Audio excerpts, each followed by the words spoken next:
अस्सलामु अलैकुम वरहमतुल्लाहि वबरकातुहू। मुहतरम सामीन और नाज़रीन, उम्मीद है कि आप लोग खैर वाफ़ियत से होंगे। सवाल ये पूछा गया है कि हालत जनाबत में कुरान करीम की तिलावत कर सकते हैं या नहीं कर सकते। इसी तरीके से हालत जनाबत में कलिमा, दुरूद पाक, आयतुल कुर्सी पढ़ना जायज़ है या नहीं है, या बिस्तर पर लेटे लेटे बग़ैर वज़ू के पढ़ सकते हैं या नहीं पढ़ सकते। मोहतरम सामीन और नाज़रीन, इसका जवाब ये है कि हालत जनाबत, पहली बात तो ये है कि कुरान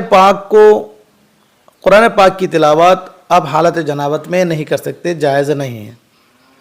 हाँ, हालत जनाबत में कुरान करीम की तिलावत जायज़ नहीं है। अलबत्ता कुरान पाक की वो आयत जो दुआ के माना पर मुश्तमिल हो, जैसे मिसाल के तौर पर आयतुल कुर्सी या कुरानी दुआएं वगैरह, ये सब आयतें दुआ के माना पर मुश्तमिल है, इसलिए उन्हें दुआ या वर्द की नीयत से पढ़ने की गुंजाइश है। इसी तरह दुरूद शरीफ और कलिमा पढ़ना भी जायज़ है।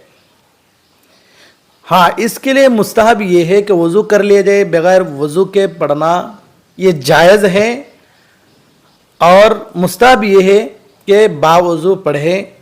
अब दूसरा सवाल ये है कि आयतुल कुर्सी बिस्तर पर लेटे लेटे बग़ैर वज़ू के पढ़ सकते हैं या सोते हुए पढ़ सकते हैं, नहीं पढ़ सकते।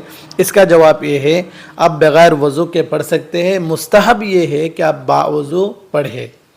आप बिस्तर पर लेटे लेटे, आप लेट कर हो, सो कर हो, आप पढ़ सकते हैं, कोई मज़ायक़ा नहीं है, पढ़ सकते, कोई रुकावट नहीं है। सो कर भी पढ़ सकते हैं, उठ कर भी पढ़ सकते हैं, बैठ कर भी पढ़ सकते हैं, बग़ैर वज़ू के भी पढ़ सकते हैं, वजीफ़ा, दुरूद पाक, कलिमा वगैरह। अलबत्ता मुस्तहब ये है कि आप बावज़ू पढ़ें।